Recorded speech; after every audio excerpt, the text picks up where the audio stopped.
ಅದಕ್ಕೆ ಮುಂದೆ ಇವಾಗ ಏನು ಮಾಡಬೇಕು? ನೀವೇನ್ ಮಾಡಿದ್ರೆ ಸಚಿನ್ ನೀವು ಬಂದು ಟಾರ್ಚರ್ ಕೊಟ್ಟಿದ್ದಕ್ಕೋಸ್ಕರ ಅವ್ರು ಸತ್ತೋಗಿ ಕಂಪ್ಲೇಂಟ್ ಯಜಮಾನ್ರ ಹೇಳ್ತೀನಿ ಕಂಪ್ಯೂಟರ್ ಅವ್ರೇನೋ ಆರೋಗ್ಯ ಸಮಸ್ಯೆಯಿಂದ ಇದಾಯ್ತು ಅಂದ್ರೆ ಪೊಲೀಸರು ಏನ್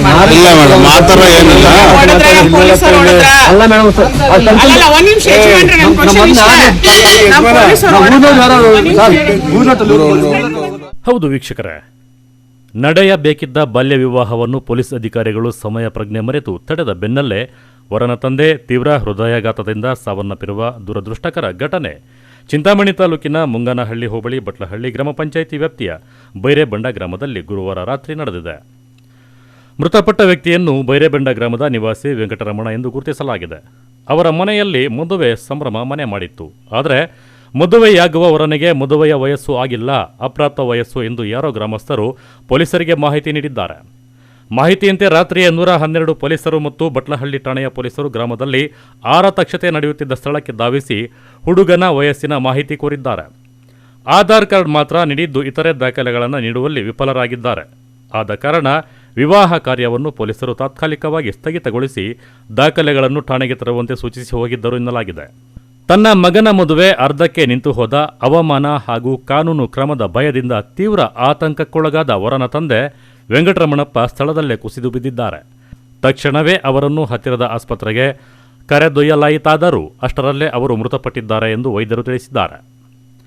ಮದುವೆ ಸಂಭ್ರಮವಿದ್ದ ಮನೆಯಲ್ಲಿ ಈಗ ಸೂತಕದ ಛಾಯೆ ಆವರಿಸಿದೆ.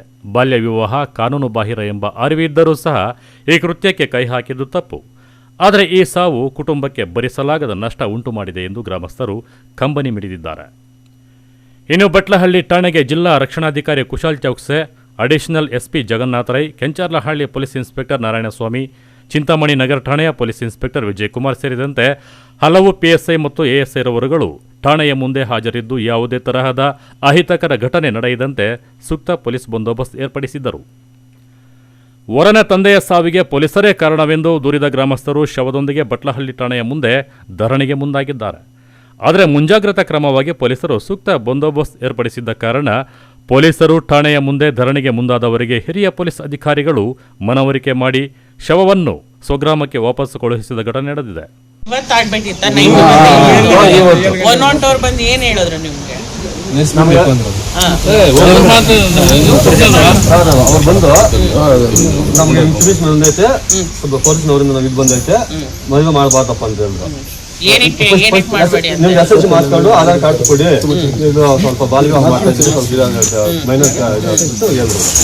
ಸರ್ ಅಂದ್ಬಿಟ್ಟು ಈಗ ನಾವು ಕಾನೂನು ಕೊಡ್ಬೇಕಂದ್ಬಿಟ್ಟು ನಾವು ನಿಲ್ಸ್ಬಿಟ್ಟು ಸರ್ ಆಯ್ತು ಸರ್ ನಿಮ್ಮ ಮಾತಿಗೆ ಗೌರವ ಕೊಡ್ತೀವಿ, ಮದುವೆ ನಿಲ್ಸ್ಬಿಡ್ತಾ ಇದ್ದೀವಿ ಅಂದ್ಬಿಟ್ಟು ಮದುವೆ ಹುಡುಗಿನ ಅವ್ರಿಗೂ ಕಲ್ಸ್ಬಿಟ್ಟು ಊಟ ಗೀಟ ಎಲ್ಲ ಮಾಡಿದ್ರು. ಊಟ ಎಲ್ಲ ಸ್ವಲ್ಪ ಮುಗಿಸ್ಬಿಟ್ಟು ಹೋಗಿರಂತ ಊಟ ನಿಲ್ಸ್ಬಿಟ್ಟು ಈ ಬ್ಯಾನ್ ಸರ್ಟಿಫಿಕೇಟ್ ಎಲ್ಲ ಬಂದಿರೋ ಅದನ್ನ ಕಲ್ಸ್ಬಿಟ್ಟು ಮತ್ತೆ ಅವ್ರು ಬಂದು ಮತ್ತೆ మీకు ఫోన్ చేసింది రా, మేము వెళ్తాను ఫోన్ చేస్తుంది ఫోన్ చేసినాక మళ్ళీ ఏం చేసి మళ్ళీ రెండో వచ్చేసి సందులో గడిపేది ఏ రాపా పోయేసి కోర్టులు ఇస్తాను అనేసి అంత చేస్తారు. నిలిపోయాను పెళ్లి నిలిపోయాను, మళ్ళీ మీరు అలా టార్చర్ చేస్తారు ಮದುವೆ ನಿಲ್ಸ್ಬಿಟ್ಟಿದ್ವಲ್ಲ, ಅವ್ರಿಗಿನ ಕಳಿಸ್ಬಿಟ್ಟಿದ್ವಿ, ಮತ್ತೆ ಯಾಕೆ ಟಾರ್ಚರ್ ಕೊಡ್ತಾರೆ ನಾವು ಮತ್ತೆ ಅವ್ರನ್ನ ಬಂದು ನೀವು ಕೇಳಿದ್ರು ನಮ್ಮ ಸ್ಟೇಷನ್ ಮಾಡಿದ್ರೆ ಇಲ್ಲಪ್ಪ ಮದುವೆ ಮಾಡಿಲ್ಲ ಸರ್, ನಾವು ನಿಲ್ಸ್ಬಿಟ್ಟಿದ್ದೀವಿ. ಅವ್ರು ಟಾರ್ಚರ್ ಆಗಿ ಅಲ್ಲಿ ಕರ್ಕೊಂಡು ಹೋದ್ಮೇಲೆ ಅವನ ಟೆನ್ಷನ್ ತಗೊಂಡು ನಮಗೆ ಅದಕ್ಕೆ ಮುಂದೆ ಇವಾಗ ಏನು ಮಾಡಬೇಕು? ನೀವೇನ್ ಮಾಡಿದ್ರೆ ಸಚಿನ್ ನೀವು ಬಂದು ಟಾರ್ಚರ್ ಕೊಟ್ಟಿದ್ದಕ್ಕೋಸ್ಕರ ಅವ್ರು ಸತ್ತೋಗಿ ಯಜಮಾನ್ರ ಹೇಳ್ತೀನಿ, ಕಂಪ್ಲೇಂಟ್ ಯಾರದೇ ಚೈಲ್ಡ್ ಮ್ಯಾರೇಜ್ ಆಗ್ಲಿ ಅಥವಾ ಪೋಕ್ಸೋ ಕೇಸ್ ಆಗ್ಲಿ ಅದಕ್ಕೆ ಅಂತ ಚೈಲ್ಡ್ ಹೆಲ್ಪ್ ಲೈನ್ ನಂಬರ್ ಇರುತ್ತೆ. ಅದು ನಮ್ಗಲ್ಲ, DC ಆಫೀಸ್ ಹತ್ರ ಇರ್ತಾರೆ, ಅಲ್ಲಿಗೆ ಕಾಲ್ ಹೋಗಿರುತ್ತೆ. ಅವರು ನಮ್ಗೆ ಇಲ್ಲಿನ ಇನ್ಸ್ಟ್ರಕ್ಷನ್ ಕೊಟ್ಟಿರ್ತಾರೆ. ಅವಾಗ ಬಂದು ನಾವು ವೆರಿಫೈ ಮಾಡ್ತೀವಿ. ಪೊಲೀಸವ್ರ ಕೆಲಸ ಅಷ್ಟೇ. ಈಗ ನಾವೇನೋ ಬಂದು ನೀವೇನೋ ಬಾಯ್ ಬಂಡದವ್ರೇನೋ ನಮ್ಮ ಮೇಲೆ ನಿಮ್ಗೆ ಕಂಡ್ರೆ ನಮ್ ದ್ವೇಷ ಅದಕ್ಕೆ ಬಂದು ಸ್ಟಾಪ್ ಮಾಡ್ಬೇಕು ಅಂತ ಇರಲ್ಲ. ಅದ್ರಿಂದ ಬಂದು ವೆರಿಫೈ ಮಾಡಿರ್ತೀವಿ ಅಷ್ಟೇ ಹೊರ್ತು ಈ ತರ ಆಗ್ಲಿ ಅಂತ ಯಾರು ಏನ್ ಇಷ್ಟಪಟ್ಟಿರಲ್ಲ. ಏನೇ ಆದ್ರೂ ನಾವೇ ಬಂದು ನಿಂತ್ಕೋಬೇಕು. ಈಗ ಯಾರೋ ಫೋನ್ ಮಾಡಿದವರು ಇಲ್ಲ DC ಆಫೀಸ್ ಅವ್ರು ಯಾರೋ ಬಂದಿರಲ್ಲ, ಹೌದಲ್ವಾ? ನಾವೇ ನಿಮ್ಗೆ ಫಸ್ಟ್ ರೆಸ್ಪಾನ್ಸರು. ಅವ್ರೇನೋ ಆರೋಗ್ಯ ಸಮಸ್ಯೆಯಿಂದ ಇದಾಯ್ತು ಅಂದ್ರೆ ಪೊಲೀಸವ್ರು ಏನ್ ಮಾಡ್ತಾರೆ? ಪೊಲೀಸರು ಒಂದ್ ನಿಮಿಷ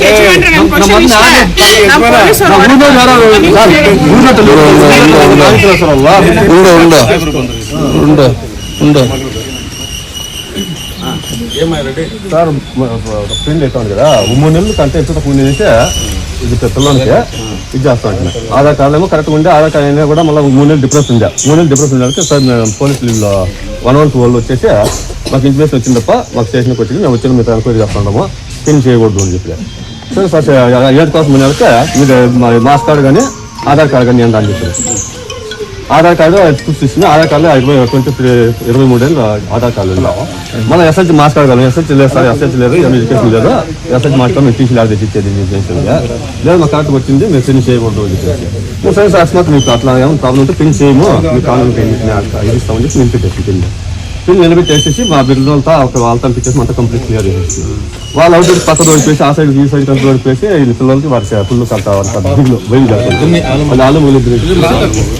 సస్పెండ్ పిల్లలు వాళ్ళ అప్ప అమ్మని వాళ్ళు కంటిన్యూ తీసుకునేసి పక్క వెళ్ళిపోయింది. పక్క వెళ్ళిపోయి మళ్ళీ అంతా వెళ్ళిపోయి టార్గెట్ అంతా వెళ్ళిపోయి అంతా కంప్లీట్ క్లోజ్ అయిపోయింది.